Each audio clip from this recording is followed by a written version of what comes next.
In this project, I have been able to find that Zheng He was an extremely revered voyager during the Ming Dynasty.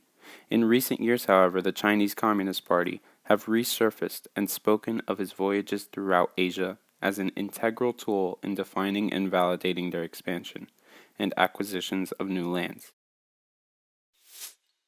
To understand Zheng He, we must also quickly resort back to his background. The Ming Dynasty was founded in 1368 by the Hongwu Emperor, a former peasant who led a rebellion against the Mongol Yuan dynasty. Upon Hongwu's death in 1398, his will directed that his grandson should assume the throne, which he did, as a Jianwen emperor. But Hongwu's sons, Jianwen's uncles, felt threatened by the power shift. A power struggle broke out between the emperor, backed by Confucian scholar officials of the imperial bureaucracy, and his uncles. One ultimately defeated Jianwen in 1402 and seized the throne as the Yongle emperor. Viewed as a usurper, Yongle took steps to bolster his regime's stability. The late historian Hoklum Chen writes that Yongle purged the regime, killing tens of thousands of officials and Jianwen loyalists, and destroyed the records of Jianwen's reign.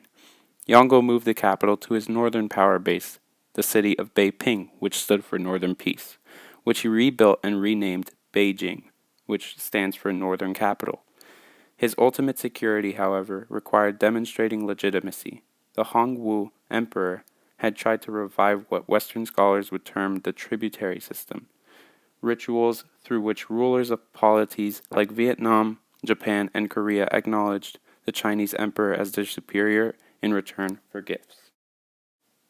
But in China, court administrators had to be eunuchs, and Zheng He was not a eunuch at birth. So at age 10, Zheng He underwent full castration. The mortality rate for the horribly painful surgery was 20%, but Zheng He did not bleed out or succumb to infection, and he was assigned to serve Zhu Di, the fourth son of the dynasty's founder. Zhu Di was stationed close to the northern frontier of Beiping, or Beijing. The prince's new attendant, who received an excellent education at Beiping, proved himself as a fighter in battles with the Mongols, and the two developed a friendship. Zheng He would also fight beside Zhu Di in his most important war, a coup to depose his nephew. They succeeded, and Zhu Di became the emperor known to history as Yongle, meaning eternal happiness.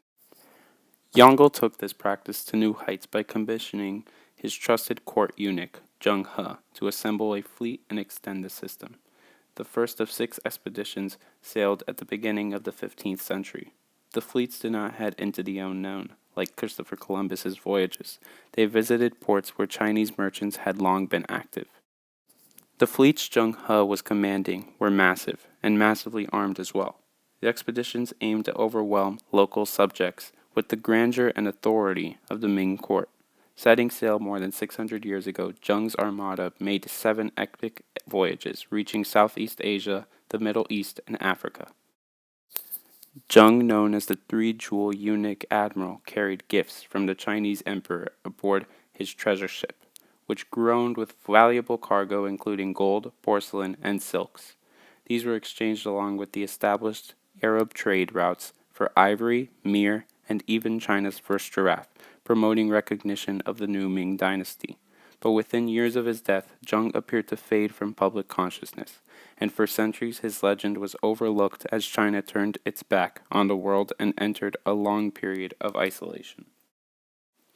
The stories of Zheng He's voyages resurfaced as a tool for China's expansion.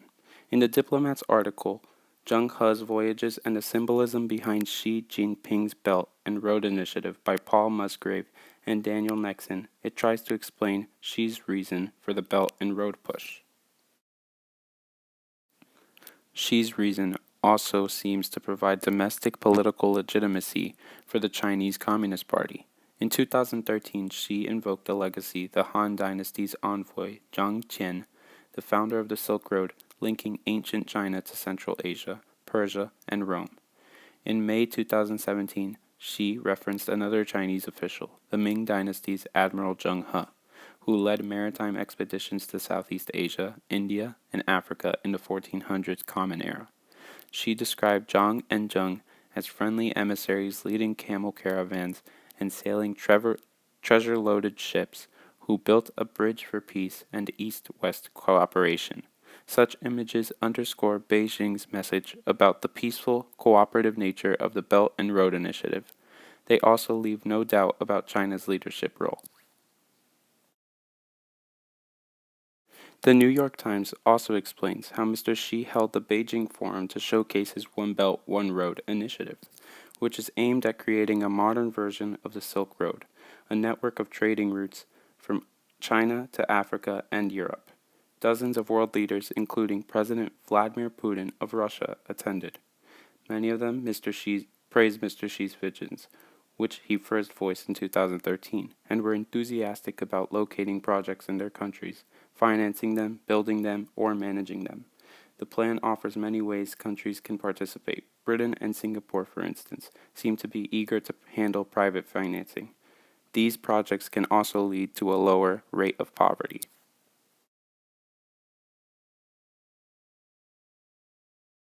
However, many are still skeptical of China's plans. In a BBC News article by Zoe Murphy, Zheng, symbol of China's peaceful rise, she writes about the Chinese Communist Party's use of Zheng as a figure to legitimize their peaceful attempts at expansion in various parts of the world. Statesman Deng Xiaoping, regarded as the chief architect of China's opening up in the 1980s, said China would never seek hegemony. And President Hu Jintao has said many times that peaceful development is a strategic choice of the Chinese government. Professor Jeff Wade, a historian who has been translating Ming documents relating to Zheng He's voyages, disputes the portrayal of a benign adventurer, however. He says the historical records show the treasure fleets carried sophisticated weaponry and participated in at least 3 major military actions in Java, Sumatra, and Sri Lanka. He also says, because there is virtually no critical analysis of these texts even now, history writing is still in the hands of the state. It's very difficult for the Chinese people to conceive of the state as being dangerous, expansionist, or offensive in any way to its neighbors. He also states Chinese nationalism is fed on ignorance of its past relations. The way Zheng He is represented is part of this.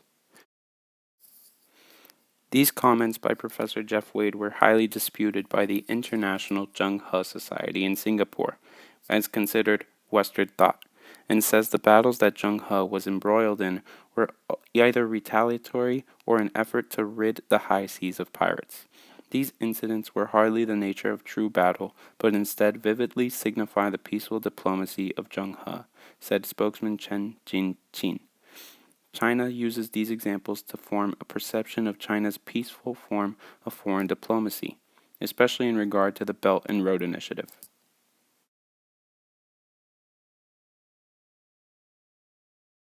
However, this facade of peace by the Chinese government is disputed by those who are being oppressed by it.